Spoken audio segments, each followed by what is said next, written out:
the topic here, new environmental regulation, the cost of compliance. Particular focus, of course, on the Ballast Water Management Convention and also on the global sulfur and fuel cap that's going to come into play on 1st of January 2020. The questions are, what are the costs? What are the implications? Now, this is a different kind of story from the one that we had this morning. This isn't about how should we set the targets and what should they be. We have the targets, we know what they are. The question is how to deal with it. So I'll do the same thing. I'll invite each of the panelists to say a few opening words on what they think on those two questions, and then we'll have the conversation. And I hope that, as before, you'll be ready with your questions and comments so we can have quite a lively and good discussion. So, Scott. Thank you, Gabrielle. When I got the subject of this panel, I thought to myself, what is the question here? What are the costs? And I went straight to that point, the cost. And I asked myself, and I asked the audience, are ship owners disproportionately shouldering the burden of environmental regulatory costs? In contrast, I think of the law of general average, which is a principle that many in the room are familiar with. It's a legal principle in maritime law, according to which all parties in a sea venture proportionally share any losses resulting from a voluntary sacrifice of some part or whole of the ship or cargo in order to save the whole in an emergency. It's a time-tested concept, and it has ensured an equitable balance in cases involving maritime casualties. Similarly, in shipping, we have a variety of liability limitation conventions, and these are aimed at ensuring that those that benefit from the transport by sea share in the inherent risks. So are these concepts being consistently applied in the ever-evolving environmental challenges that the world is facing? When I consider the Ballast Water Management Convention, I believe that ship owners have been unfairly burdened with solving the problem relative to the ports and terminals that are most impacted by the invasive species. Globally, there are some 5,000 ports, yet there are at least 60,000 ships that need to install the equipment. Does it make more sense to outfit the ships with the ballast water systems or the ports and the terminals? The story has been written on that, so that's more of a rhetorical question at this point. But we're seeing now that the systems are installed on ships are requiring increasing amounts of maintenance, and they're not operating quite as expected. So it's a question, how can we learn from the ballast water? And we can take the case of sulfur now. There are two options. Ship owners can do the capital investment to install a scrubber, or they can rely on the availability of low sulfur fuel. One is much easier to pass along in the transportation chain, the fuel that is, versus the capital investment of the scrubber. If the ship owner invests in the scrubber, is he going to be able to recover that investment in a realistic way? So that's my take on this topic. Okay, brilliant. Thanks very much. Pia. Oh, thank you so much.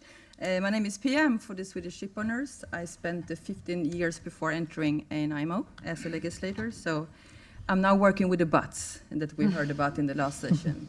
Because they are serious, and I think the more we're trying to actually listen to the buts, the easier the process will be. So I will comment on the ballast water and the global, but just to zoom out, why are we so engaged? Because we're actually trying basically everything in my association. I think we have 10 of the world's first LNG-fueled ferry with passengers aboard, the first LNG bulk carrier. We have 10 of them, batteries and international voyages.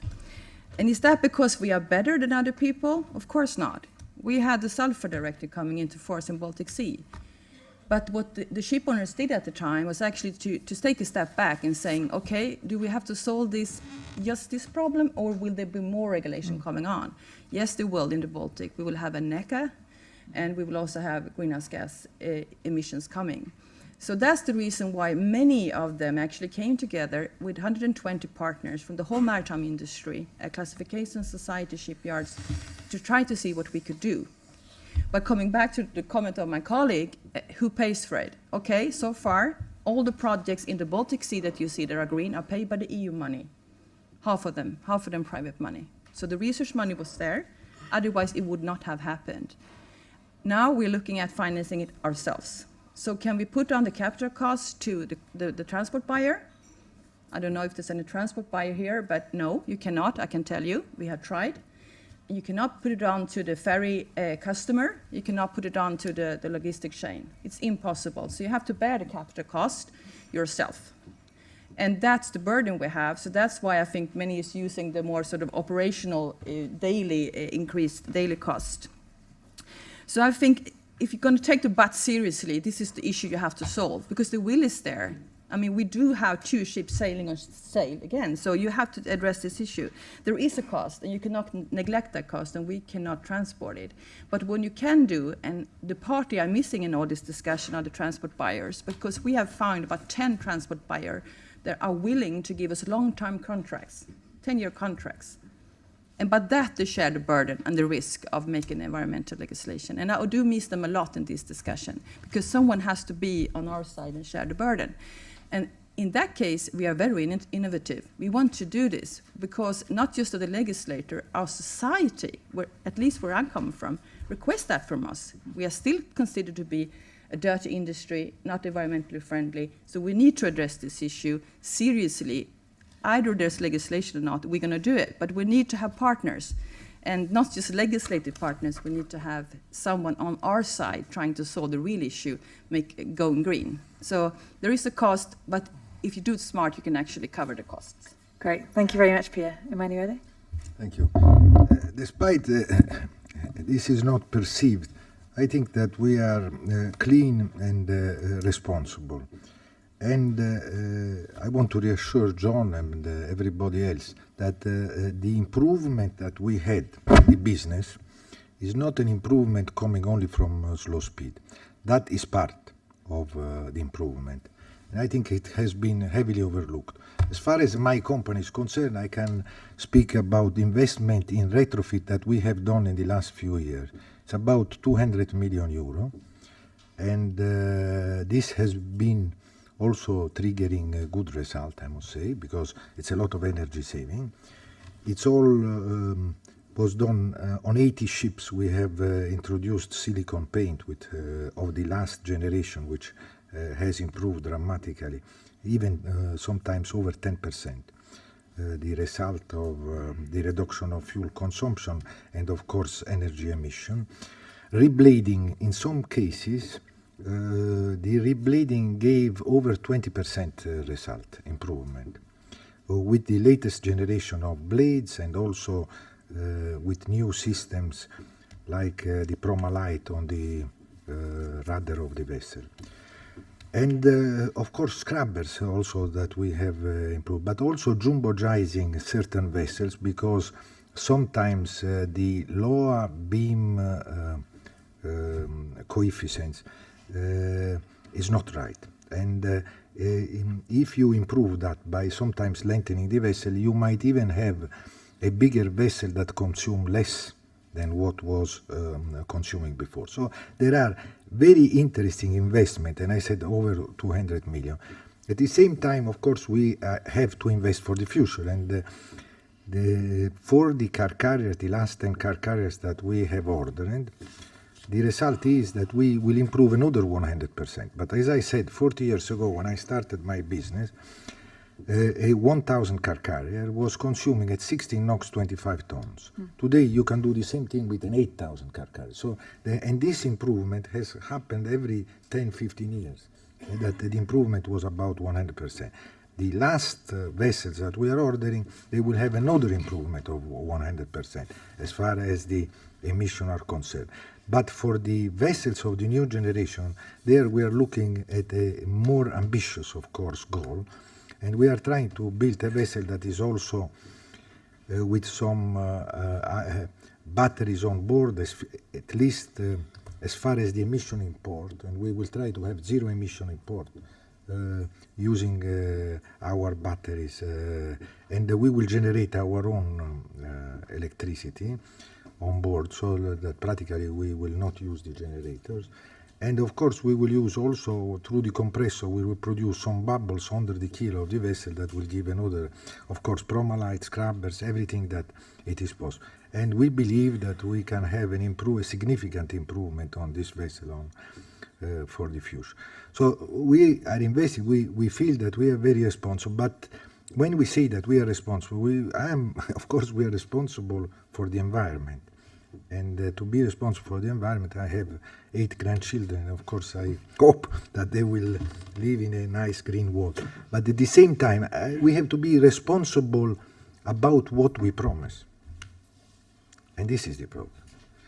To be responsible when you promise, you have to know that you deliver.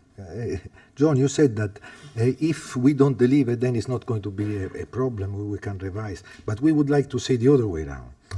Like when we prepare a budget for the years in our company, we like to prepare a budget and then to do better than the budget. We hope that in due course we will be able to revise our promises, increasing our promise. But we like to deliver. We don't like.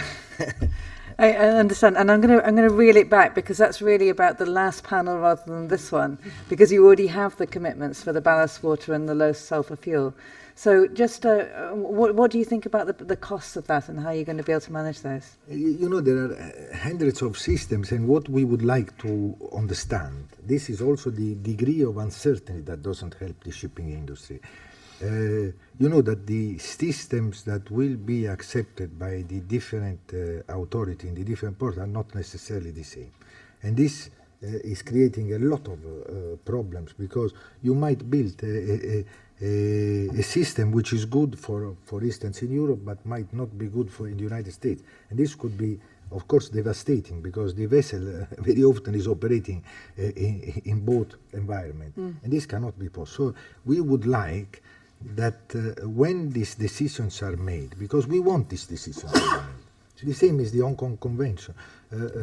When we had the honor and the privilege of having the Secretary General, and I had also the minister in Italy, we were asking our government, I am also the president of the Italian Shipowners Association, to ask them to ratify the Hong Kong Convention.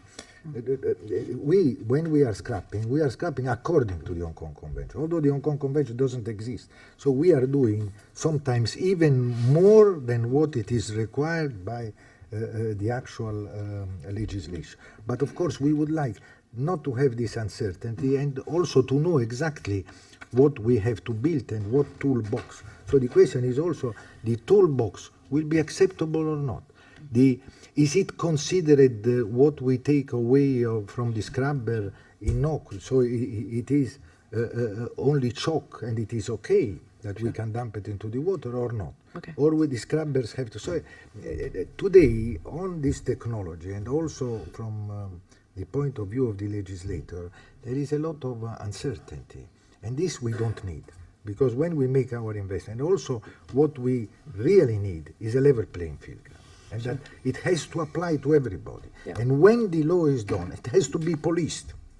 And of course, we have 3 systems to police. We have, of course, the classification society, we have port state, and we have flag state.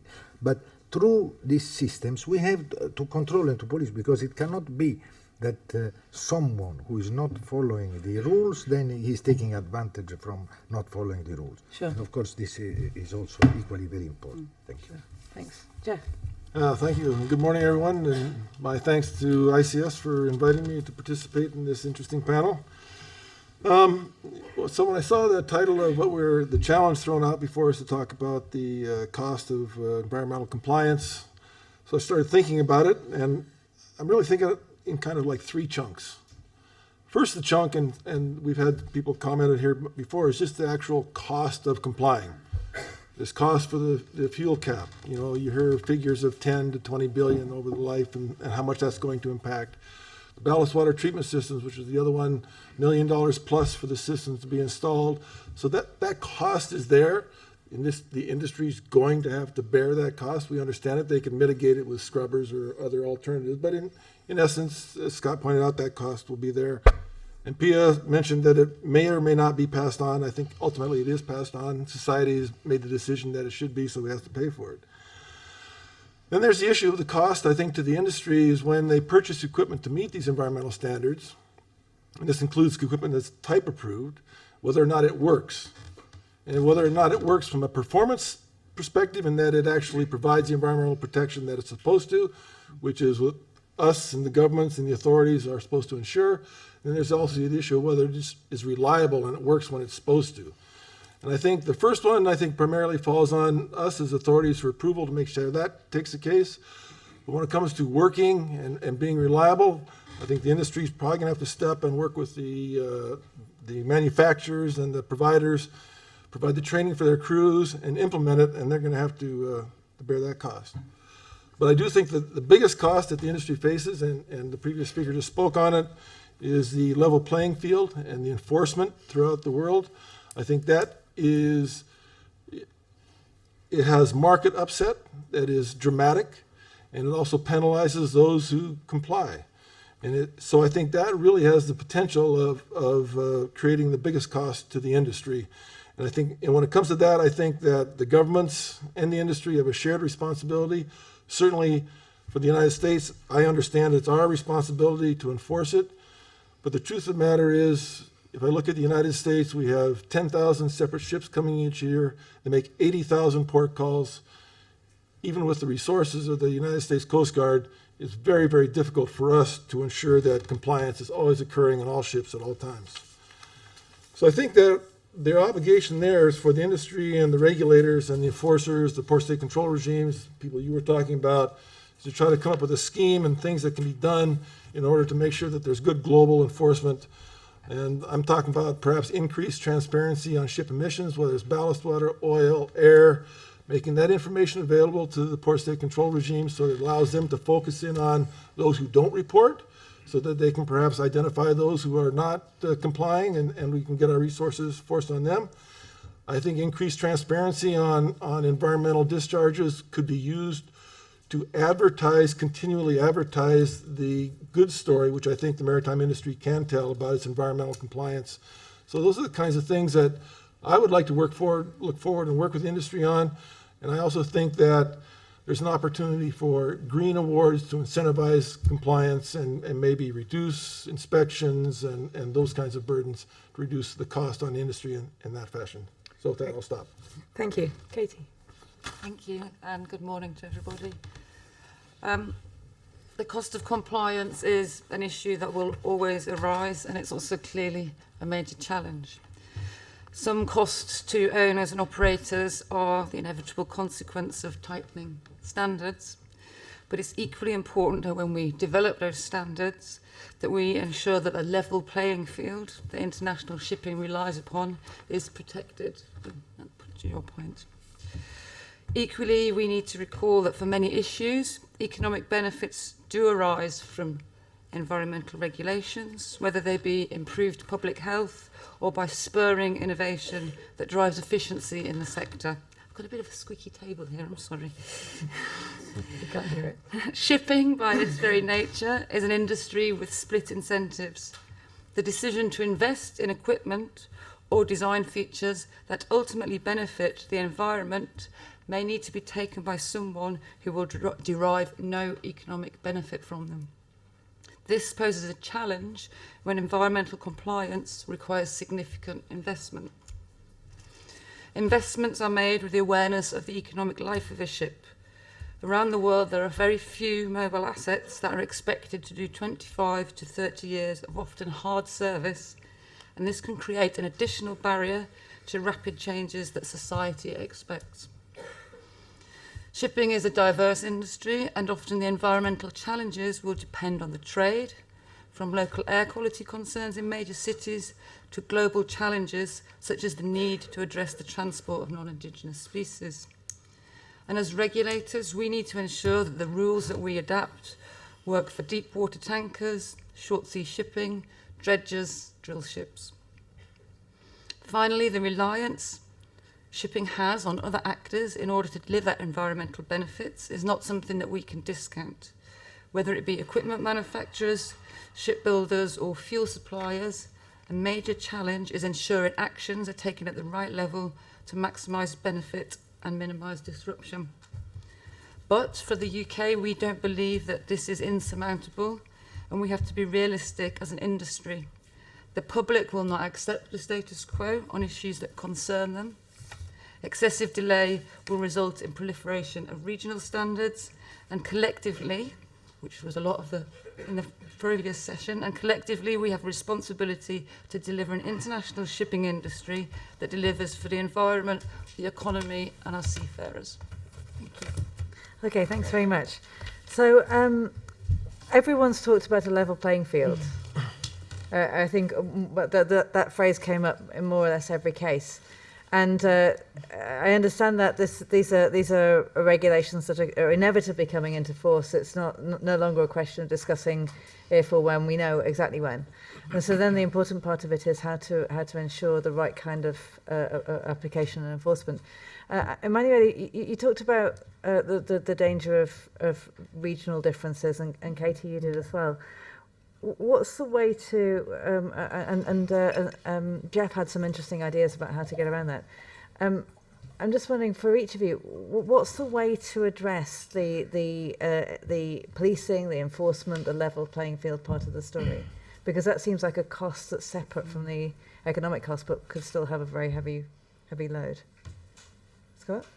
Well, I think there's two elements I think of in response. I mean, one, if we take ballast water,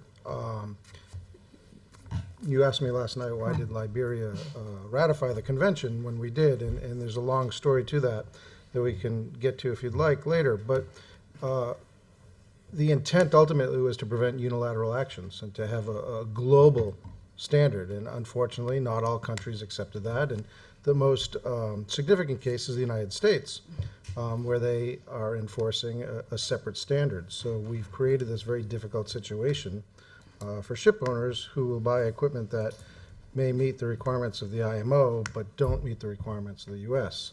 So the early adopters really risk coming into a US port and having difficulty. I think this is well understood by the audience. And the other element to this are the regional emission control areas, right? There's a greater need due to the geographic location of certain areas to have a tighter standard rather than the need in, say, the wide open ocean. Yeah. So how do you achieve a consistent enforcement? It is just that, is to have a standard that is accepted unilaterally, or globally, I mean, and to have a consistency in the application. Sure. That's the easiest way, of course. So Jeff, why does the US have a different standard, and how can we get around that? Well, it didn't take you long to get to that question. Well, first of all, I should say that the actual discharge standard that we have is exactly the same as the IMO standard. Our issue with the Ballast Water Convention has always been, and it continues to be, with the standard for approving the equipment to make sure that it works. And the testing that was allowed and the flexibility that was permitted under the IMO program versus what we thought was more stringent and more mandatory standards were needed under the US.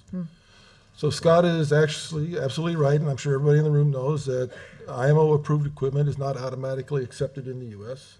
We've tried to make provisions in our regulations to allow for the provisional acceptance for a short period of time in the hopes that the manufacturers would do the additional testing and then be able to show that it meets our standard. Therefore, they would meet both. So, I mean, that was why we wrote the regulations we did, and that's why we continue to try to enforce that. We are ships that come in and they have an IMO-approved system on now. We're actually making them use it, whereas in the past we didn't. So I think that will lead to hopefully improved equipment and better testing and those kinds of things. So we're on the road.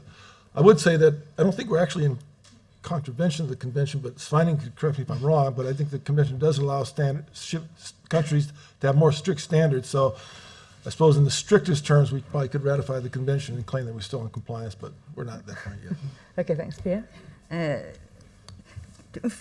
Enforcement is just the last way of defense. I mean, you have to respect that for the SECA in the Baltic Sea, for example. I mean, there was a number of thousands tests taken, 98% were accurate. So we have to remember that we are a sector that do comply with regulation. However, of course, the 2% has to be taken to court, and they were in Sweden. All of the cases were put down by the attorney, they didn't go to court. That's a shame. 12 years after the adoption of the regulation. And but we shouldn't focus on that. We should focus on the good ones that want to do well. Legislation has to be better, and I think that's the case with the ballast water. It took 27 years from we started discussing it until it entered into force. 14 years before it was from adoption to entry into force. And if you're a serious ship owner, which I think all of us represent here, all the ships built from that 40 years have considered the issue of ballast water. In some way, you have maybe made a space for it in your engine room. You have considered it. And I think that's a shame, 14 years. And the early adapters, they did actually buy something. We have a few of them now taking them off their ships. So they first had to buy it, now they pay to take it off and to put in a new one. And I think we have to learn something from this lesson, all of us, I mean, including ourselves, of course. So I think smarter legislation, harmonized implementation is equally important as enforceable, that we know way ahead of legislation. Global cap is an excellent example. You have loads of time now, 2020, to look at a harmonized way of enforcing and implementing this regulation. And I guess all member states are doing that as we speak, because 2020 is not very far away. So if we should learn something from the ballast water, is to prepare better for the global cap. Because we will be there. We will comply. That's the only thing we know. We will comply by 2020. We don't know how, but we will. So you better start looking at enforcement and inspections. And I guess you're all doing that. So I don't have to speak about that again. Katy. I agree with Pia that enforcement is just part of it. The UK is very fortunate. We're a very experienced port-state control regime, and we work in close partnership with colleagues from the Paris MOU to ensure fair, equitable enforcement across the EU, and we also need to work with our the other MOUs. But just looking at the other end of it, and I think this is where the IMO has a role, there are many countries out there that are not as fortunate as the UK in terms of policy, maritime policy, legislative process.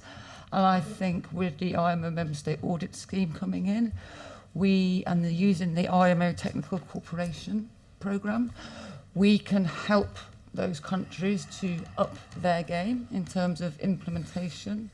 And again, to try and bring that level playing field back in. So I think that is an important bit. There are a lot of countries out there that need the help to give that level playing field the industry need.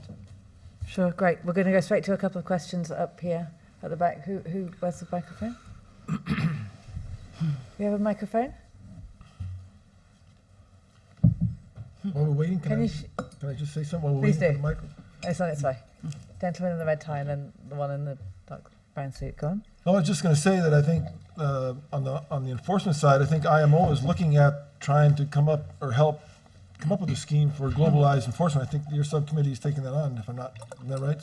So I think there's a great opportunity for both the member states and the NGOs and the industry to come up with ideas that can help the port state control regimes implement the 2020 cap across the globe. Sure. Okay, I would like to ask a question to the panel regarding the level playing field. It's something that we hear very frequently recently. When we're talking about the level playing field, are there any initiatives on the flag states or any, let's say, regulator or enforcer? For example, the sulfur cap. How is this going to be enforced? If you are a ship owner, you need a level playing field, meaning that no one can cheat in the open oceans. We've seen in the past that the EPA, for example, in USA, has provided a concrete framework, let's say, to fight this, the sulfur enforcement. But we haven't seen the European states providing this, let's say, harmonized framework on how to do it. And if you go to Far East, things are much more worse. So the point is, what are all the stakeholders aiming towards providing this level playing field, for example, for the sulfur directive? Is that one for you, Scott? Sure, I'll do my best to answer. We have another concept, as some know, MRV coming, measurement, reporting, verification of the emissions. And I think that these systems will come together before too long. If you're using a scrubber system, then the equipment on board is supposed to be self-measuring the sulfur emissions. And if you're using the fuel system, a low sulfur fuel, then your bunker delivery note, the bunkers to be tested. So the enforcement of this, in principle, is somewhat established. Your question is, well, will the flag states enforce it? Will the port states enforce it? Will the coastal states enforce it? I don't know that we have a clear answer yet, just as you said. Some have declared how they intend to do it and others have not. This concept of level playing field, it rings well, it sounds right. Some think that ship owners don't want a level playing field, really. They just want an ability for them to have an advantage. But the ultimate intent, of course, is that we need to have consistency in the application of the rules. Yeah. To reply to what we're doing, I would say that most serious shipowner association address this at every time, at every meeting with the flag states. And this is so important to us in the port states. But I also think it's a shame. Out of a convention, SOLAS, MARPOL, whatever, there are 95% is restricted to ship owners, and 5% are to the states. And they need to deliver on the 5% of the convention because it's a trust issue. And I think these conventions that we're talking about now has actually, unfortunately, put down the trust from the industry on the ability to deliver on enforcement. So I think you are so correct that we should have a test before actually enforcing it in the end to say, are we all ready? And when I mean all of us. Are we all ready to push the button to start? Because it cannot just be us being ready for years. And technical cooperation is good. I don't think Sweden is qualified, unfortunately, and we still don't have the sanction in force. And you see, and this is a mature country going to IMO asking to have a SECA, and still the legislation is not there. So there is a trust, and that's why I really appreciate IMO, and I think there needs to be within EU, within the regional, within the MUs, the port state control, there needs to be a serious discussion because this is a very serious issue. And I think the last point is that I think the reason why we might see more problem in the environmental side than actually on the safety side is that there are different ministries. That's at least my opinion, that the one going to the negotiating is IMO is from the EPA, mostly the environmental legislation, the one enforcing it are the safety department. So it's also that's why I think it's much more problem with environmental sides than we ever have seen on the safety or security side. And I just want to, agree. What you're saying about the coastal states is coastal states need to take more responsibility. If we look at the oil wastes, the reception facility capability of coastal states is pathetic. And where are the coastal states at the IMO taking their part in this shared responsibility to establish that level playing field? Thanks. Question up here. Tristan Smith, University College London. I'd like to pick up on something that Jeff said. He mentioned the word transparency, and I wondered if that was a potential helpful way forwards here. It seems to me that it could both address some of the enforcement risks, because if everyone's more transparent, then it's very clear who's complying and who isn't. But it also addresses some of the points raised by Katy around the split incentive, because then we have a more precise and a more verifiable and transparent way of quantifying exactly what ship owners are individually doing, and therefore what their customers might need to be paying for. So maybe comes back to some of the points Pia made about how difficult it might be for her members to pass through costs to the customers. I just wondered if you could comment both on whether transparency could be very helpful, but also on whether it will need to be regulated transparency in order to create that cliche of the level playing field. Thank you. In fact, you pinched my question. I was going to ask that one next, so I'm glad that you did. We'll go to Katy first, and then perhaps to Jeff. There has been lots of discussions at IMO around transparency on lots of different subjects, from the IMO member state audit scheme through to the discussions we've had around MRV. And I'm just going to say how it is. It's really difficult. We have to accept that ship owners are in competition with each other. Some of that data they clearly don't want to share with us. I understand that. But then the other end of the scale, if you flip the lever right over, that's an awful lot of data that we need in order to make good, sound legislation. So that's, as a legislator, that's difficult. So I'm often said, please make better regulation at the IMO, make it more clear, give us the certainty. To do that, we need information to do that analysis. But we have to be mindful and respectful that a lot of that information is commercially sensitive.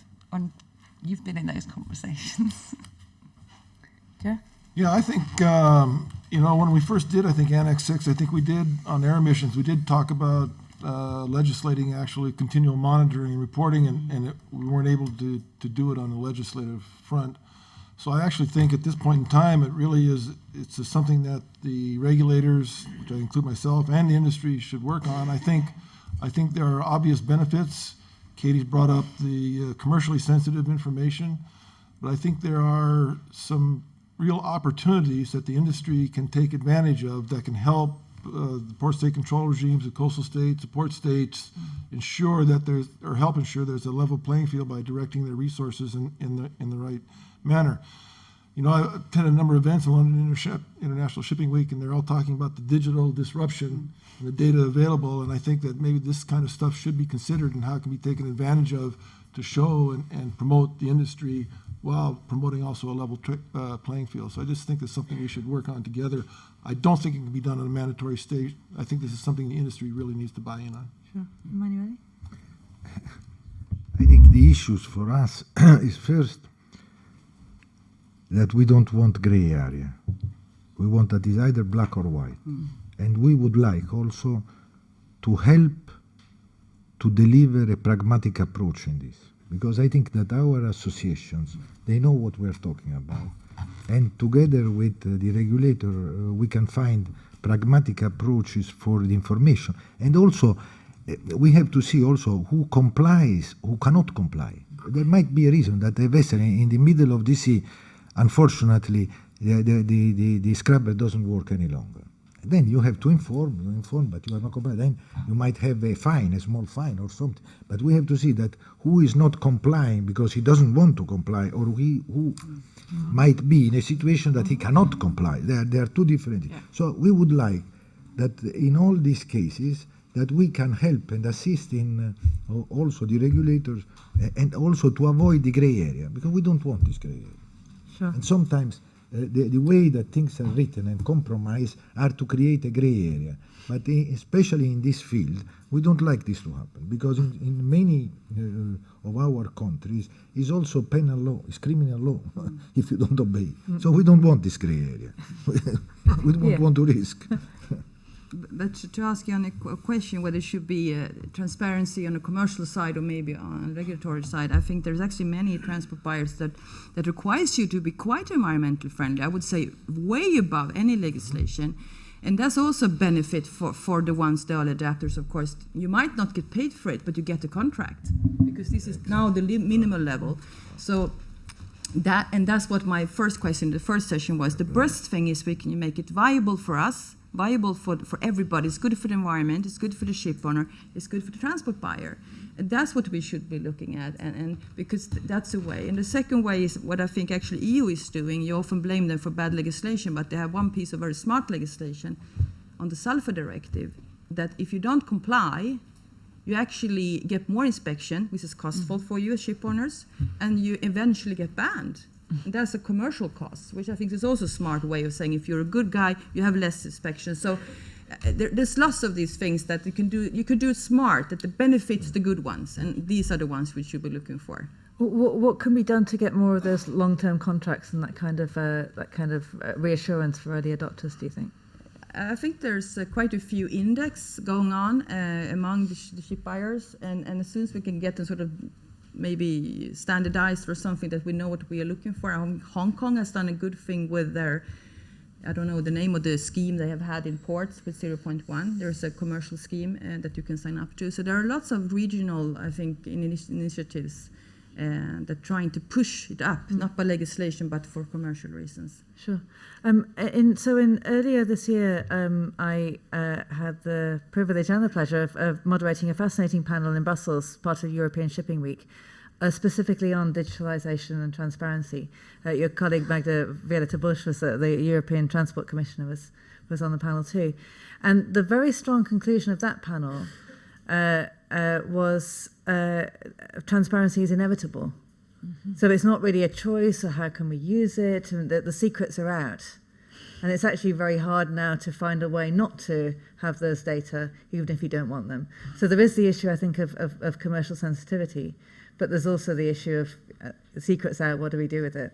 And I think that hopefully that can really help in the compliancy issues. Peter. Peter Hinchliffe, ICS. Thinking about the Ballast Water Convention and Marple Annex 6 and the sulphur change in 2020, I think that shortfalls in the regulatory process have led to a number of unintended consequences, only one of which is costs on the industry, as Pierre very well explained before. What lessons can we learn from those mistakes, to make sure that when we go around the next set of regulations, we can actually avoid those pitfalls? Okay, Katy. I'll start because the UK's favourite subject at IMO at the moment is better regulation. I agree with you, Peter. There are lessons to be learnt. As our dear colleague, Captain Bell from the Bahamas, who doesn't come to the IMO, he brought in that term aspirational legislation. And that's no good. That brings the grey, that brings the uncertainty. So I think there are lessons to learn. The UK obviously tried to promote the whole issue of better regulation at the IMO. I think we need to change a different tack. I think we therefore have to look at the way in which the IMO considers what work it will and won't do and take forward. I think we need to be much more robust and disciplined in that approach. I don't think it's right and proper to have an individual's hobby horse put on the agenda because that's what they feel is right. We need to take a step back and consider the safety or the economic benefits, sort of environmental benefits, offset against, is it a burden on industry? Is the legislation proportionate? And we can only do that through that front-end assessment the member states have to do when we're looking at a new work programme at the IMO. And this ties back into the information. Unfortunately, in order to do that, we will need help from industry with data and information. So again, that's very difficult. So I think that's where the UK would suggest, yes, we do need to learn, but I think in order to do that and to improve the regulatory process, we will be looking to work with industry to help us with some of that data and information. So, Emanuele? I think that the only way to make it as we wish that it is, black or white, and that it works perfectly, it is to have pilot projects, perhaps with some money from government, that apply only to an area, or apply only to, with these pilot projects, we can make sure that the toolbox is ready. Whatever has to be done, it is done correctly, and then we expand to the whole world. I think a little bit, for instance, was helpful to have the 0.1, because now, for instance, we know that there will be different solution for different businesses.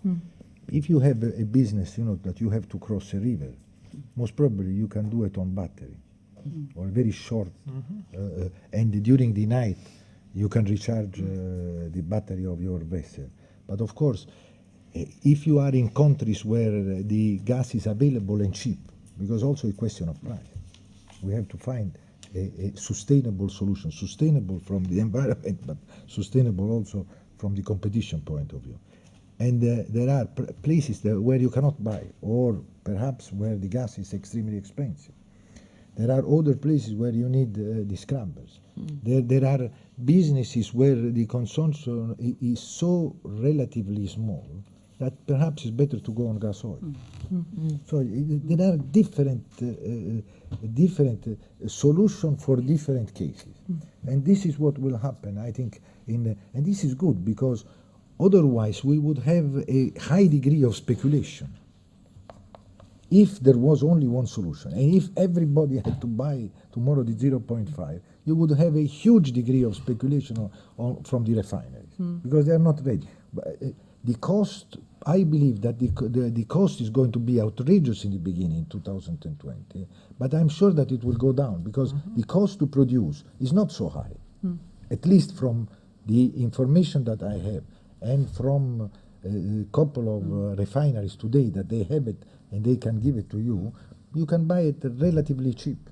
It is not a big issue, but it will become a big issue because there will be a huge demand altogether that we have triggered with this law without imposing them. Perhaps we should have imposed them first to make it available for the market. And not that the shipowner have to pay this huge tax that is given not to the states but to the refineries. Sure. Yeah. So my question is actually to Jeff, because Jeff is also the council chairman of the member states, the highest elected official. And because I think ICS did a thing together, I think, with the US and UK and others, maybe not so visible, but I think an excellent thing, that sent in a paper proposing how to regulate better. That was actually, I think, 2 years ago.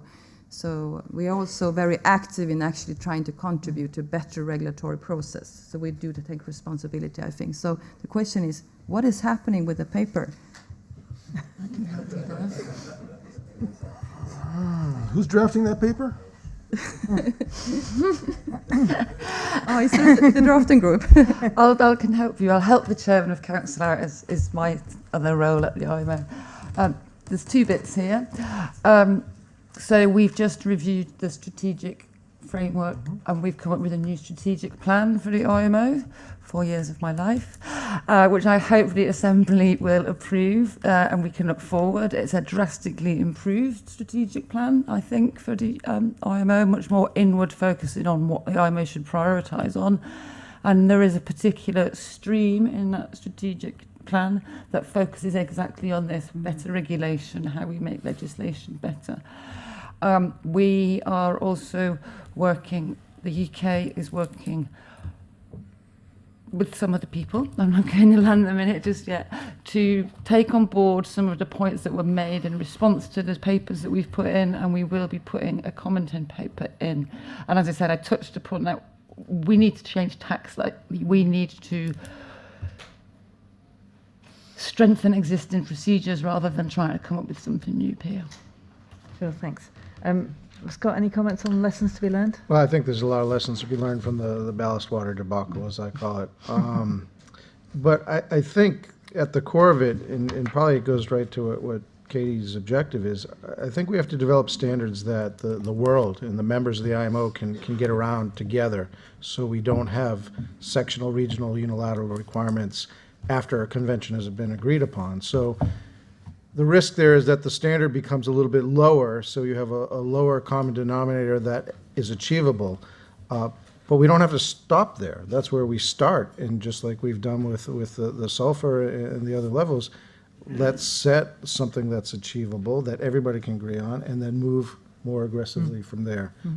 If we start at a level, and in particular hobby horses, as Katy mentions, you're going to get countries that won't ratify the convention, and then you're going to have this split approach, and we really haven't achieved this or that. So. Sure. So, yeah. This on? Yeah. David Tong, completely independent observer.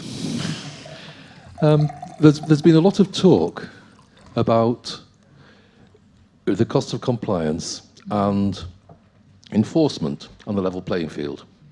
Well, I would suggest that, to my knowledge, certainly the vast majority of ship owners will comply with legislation. The vast majority, and go beyond it. However, as Katy says, there is a need for very, very clear legislation, so you know what you have to comply with. That's good. But one of the unintended, or one of the other aspects of the cost of compliance is the consequentials, is an obligation on port states to provide adequate reception facilities, as Scott mentioned earlier.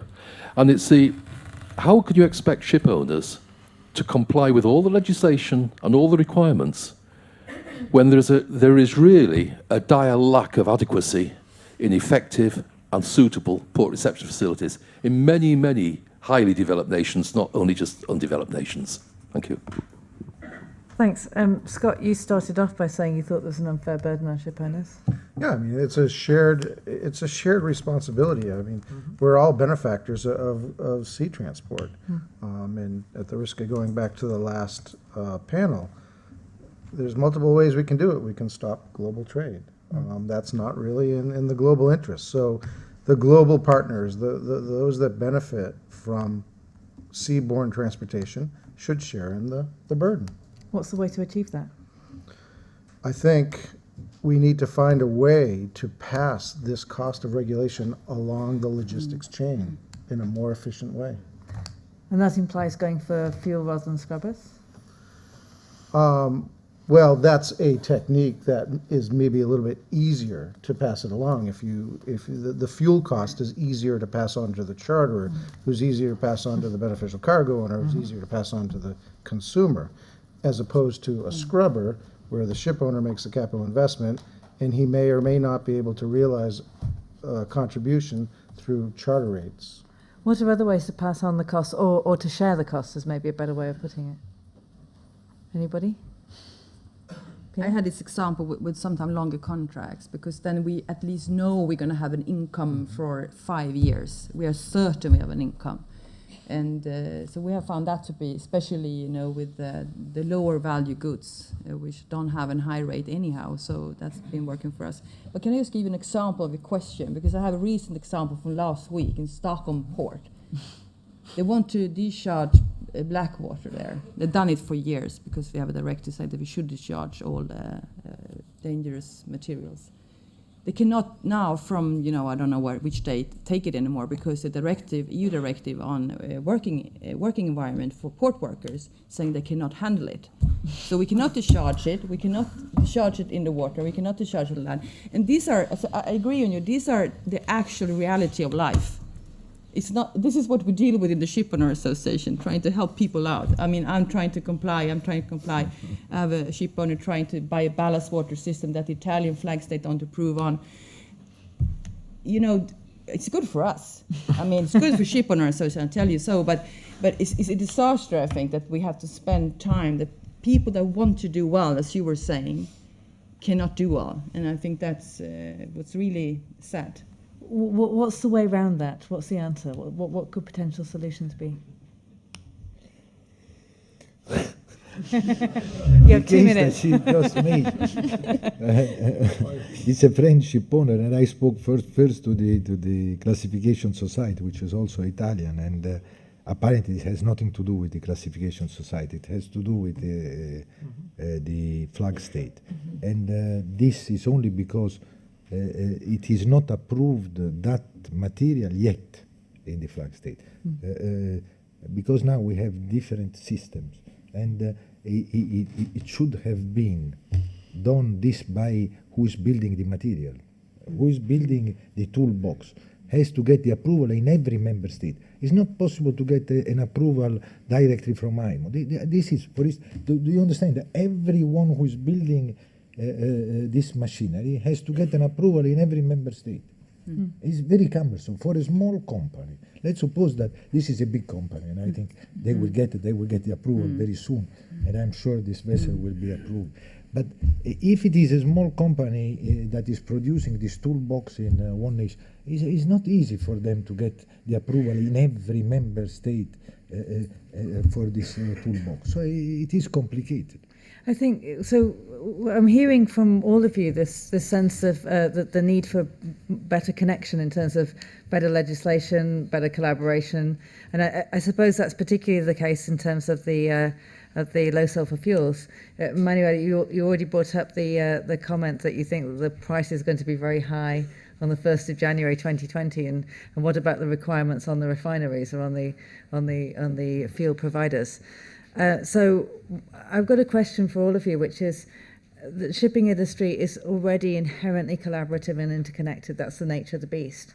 How to promote those kinds of collaborations and connections with, for example, fuel providers, or with alternative fuels, LNG, or new technologies that could actually circumvent some of these issues and take us to a place that can actually help both with the first panel and with this one, for example, LNG.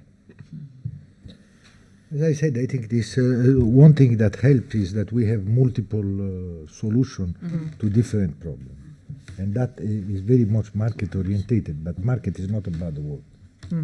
Market helps a lot in finding this solution.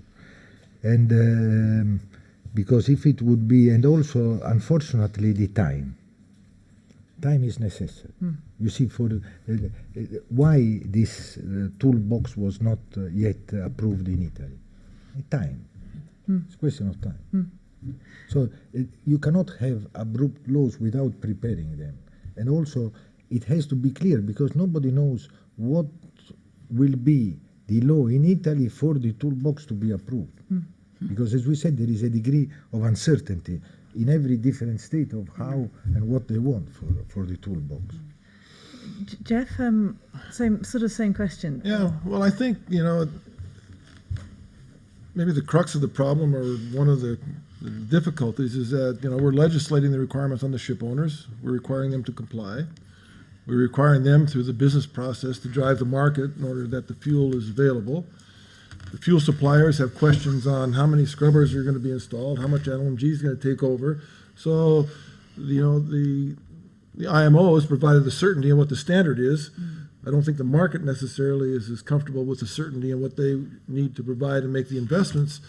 So, truthfully, I think there will be a period of time when there will be unavailability, and how the port states deal with that and how they take into consideration the extenuating circumstances, I think is a big part.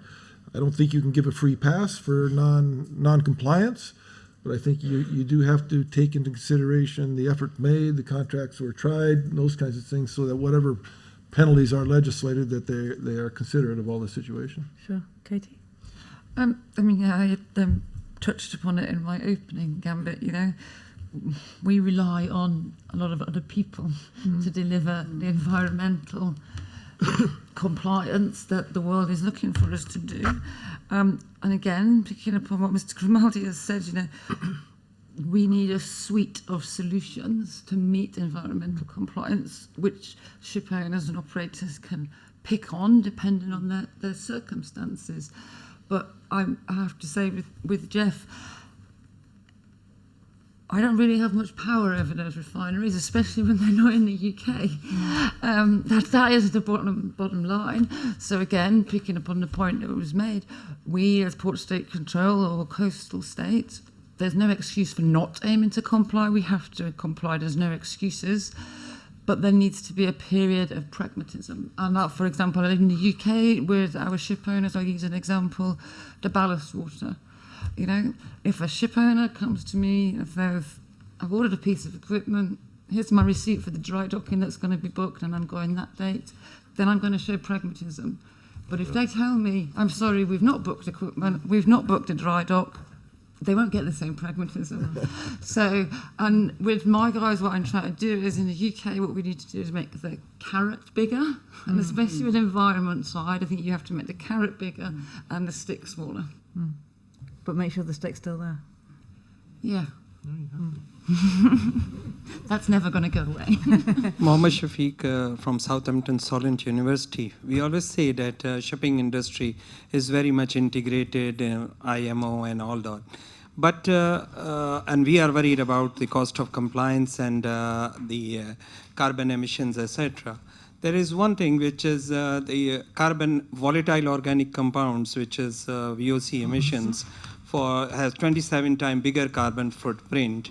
The MARPOL has asked all the ship owners to put a vapor return line on the vessels, which is there for over a decade now, and it is hardly used in few ports. Do we have any mechanism or any way we can ask the ports or the other side of the table to provide us the facility to return our vapor, not to pollute the environment? Yeah. No, to some extent I agree. Maybe there is a lack if we would do this homework thing of regulating ports. And of course it comes to everything to do with reception facilities. Shore-based electricity will be a good thing for greenhouse gases, and you were saying the vapor. So I agree with you, and I think maybe that's one of the things we will identify as a lack. Because I don't think it's really within, I don't know if you see within the IMO's remit to actually legislate on ports. I don't know. We've got one there and one. It's difficult. I'll give you an example. It's a difficult one. I have an operator in the UK who potentially is going to build LNG ships. That ship will come into Southampton, my local port, every week. we need to be able to bunker that vessel. The actual bunkering side of it isn't my mandate. That belongs to the Health and Safety Executive, but I have to work with those guys to make sure that it does work. I need to get my counsel in assured and I'm not bringing a bomb into Southampton every week. But in terms of ports, it's difficult. And David, I do take on board the point that you've made. We've had many head-to-heads in the margins of IMO. You know, again, that's very difficult. In the UK, we've got a lot of private ports. It's very difficult for me to go in there and say, you need to provide the facilities. Sure. But isn't this the port? Isn't it the point? The IMO needs to start tackling the port issue.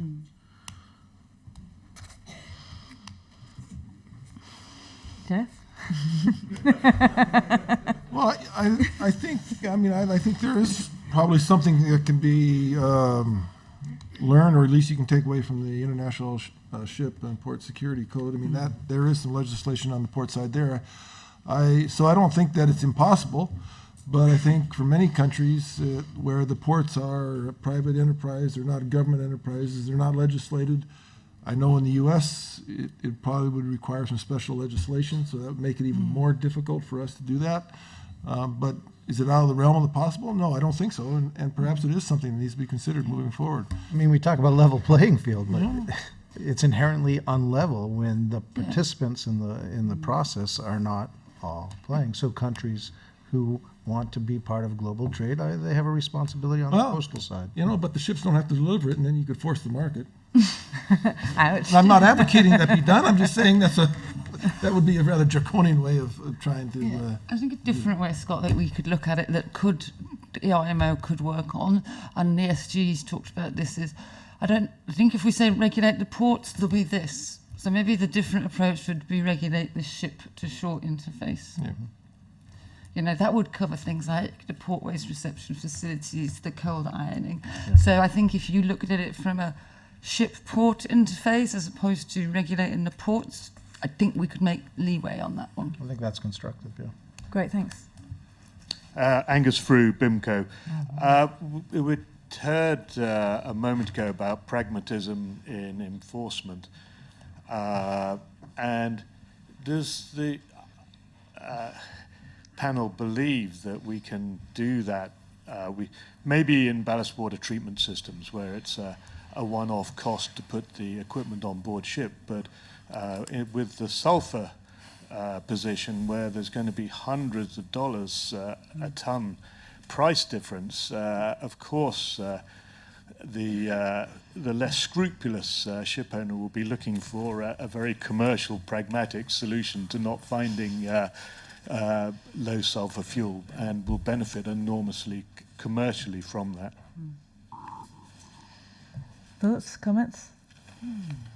Well, I think, Angus, I take your point, that's why I say I don't think that a ship coming in to a port that isn't using the low sulfur fuel, like in the U.S. we have the ICA, they may not have been able to get it, but they certainly are still in violation, and we would take action against that ship depending on the circumstances why it doesn't have the correct fuel on board.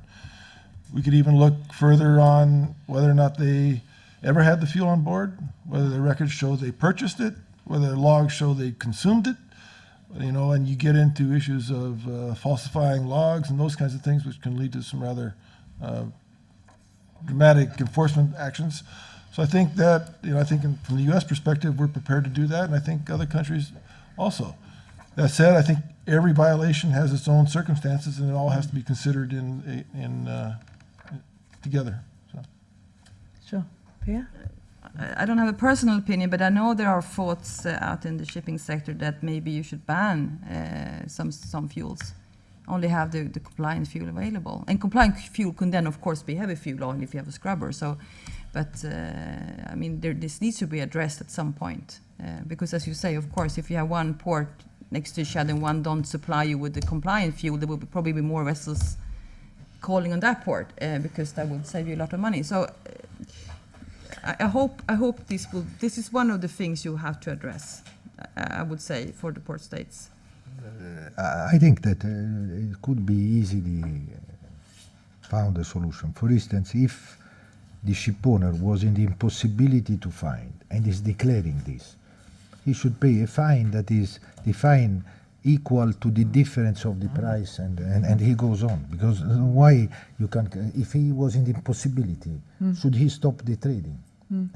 So it's easy. Let's suppose that the cost of the gas oil is 500, the difference between the gas oil and the 0.5 and the normal fuel is 300 euro. He pays. He has to declare that he couldn't get.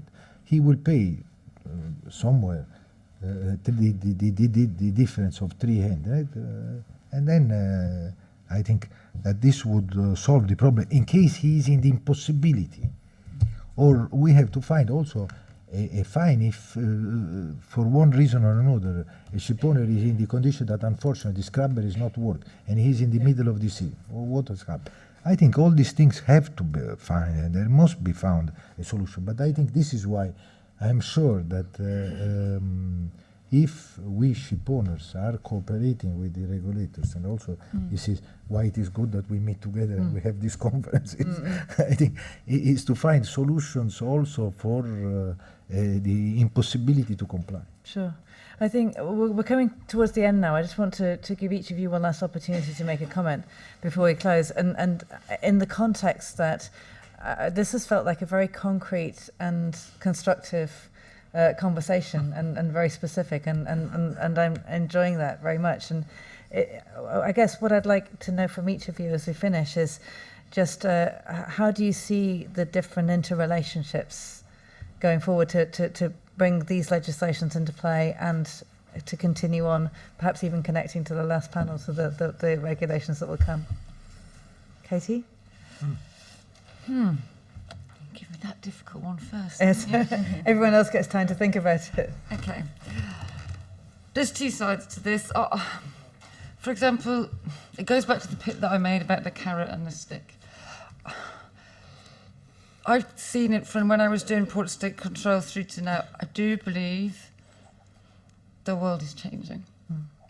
I think the standards are improving. I think they've had to because of economies and as well expectation to meet that green criteria. I also would say, you know, you've talked a lot in this room as well about, I'm just going to go off a little bit here, we've talked a lot about the cost on owners, but equally a lot of the issues that we're talking about is there's a huge cost on society in terms of public health, loss of habitat, etc. So I think we also have to take that into account. But the bottom line for me is it's all about information, collaborative working. There will always be the stick, but the carrot's got to be bigger. There will always be enforcement. There will always be people that break the law. Okay, that's life, and these are the guys that take the risk. But my personal view is, and it's a little bit like the previous panel, we're in a different place now, a very different place. And I'll use an example. Colleagues from Bahamas had a new build passenger vessel that was coming into one of my ports. They were testing the scrubber system. And this is where it demonstrates where the relationships have changed. Their ship owner went to them and said, we're having problems here. The Bahamas then reached out to me as the port state and said, Katy, they're going to come in, but they're not going to comply. They're testing, we're working it out. Is that okay? Yes. And that's the sort of example. That's where we need to be. Sure. That's how the relationship should be. Sure. Thank you. Jeff, just briefly. Yeah, I think I honestly believe that when it comes to the cost, I think everybody, all the ship owners and operators in the room know that they're going to end up bearing the cost, and how they can pass it on, whether they can, the business will allow that. The obligation of the port states and the coastal states, I think, is clearly there. We need to uphold our bargain. But I think the work of the collaboration that we can come together to try to devise those things to provide it, I think, is crucial. I would not be looking to legislate anything, because talk about opportunity for bad legislation is try to legislate enforcement would really be. I don't have a lot of faith in that, but good practices and collaboration, I think, would be the way forward. Sure, great, thanks. Emanuele, briefly. We have to go back to a little bit what John Lira said in the beginning. We have to have trust as well, but trust that we are serious, we are taking very serious the environmental issue. 80% of all the time in the National Association, in the European Association, in the ICS, in the International Association, in BINCO, in all the other intercargo, we are talking mostly about the environmental issue, how we can solve, how we can reduce. This is the issue for us. And we are working very hard on that. Of course, we have also to take and to find the solution for the exception, but we are working for a better environment. Sure, thank you. Pierre? Actually, I would like to make a plea. I have 5 things I would wish for for Christmas. So the first one is don't adopt conventions that you have no intention to ratify. Don't adopt them. I mean, this is silly. They should be flag neutral, not just in legislation, also in implementation. They should be flag neutral. The third one is should be innovation driven. There's so many good ship owners out there. I'm amazed after my 3 years. You should help them to drive the innovation because there's so many good people that wants to do that. And the first one is to be enforceable. And when all these Christmas presents are ready, you should check. As I said in the beginning, are the ports ready? Are the ports controlled? Are we all ready? Press the button and we go ahead. So that's, I mean, I think it's as simple as that. And I think that's all achievable, actually. Let's not go rocket science. This is quite simple things I'm asking for. So make my Christmas happy and deliver. My points, I start with ballast water. I think many people think the fun is behind us because September 8th has come and gone, but I think the fun is just beginning.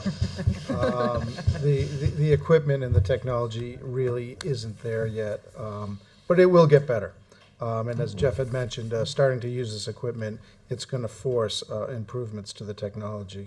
And I think the lesson to be learned there is that we shouldn't be afraid of setting a bar too low. And just to Pia's comments, let's adopt conventions that we can all agree to and then improve from there. And finally, I think we need to do a better job sharing the responsibilities along the entire logistic chain. Thank you. So just in very brief summary, I'd say that the things that have sung out to me from this panel are the levels of cooperation and collaboration that already exist and how to build on those strengths, the strong desire to comply and the focus on innovation. My last comment really about my experience of dipping my toes in the water of the shipping industry again this morning. It is an extraordinary industry to be so well established and to be so full of entrepreneurs and innovators. And my honest opinion from this morning is that I think many of the other sectors that I work in could really stand to learn from you guys, because it really will be in the future that combination of having global reach and having an innovative and entrepreneurial mindset that will actually succeed in changing the world. Thank you very much again to my wonderful panelists.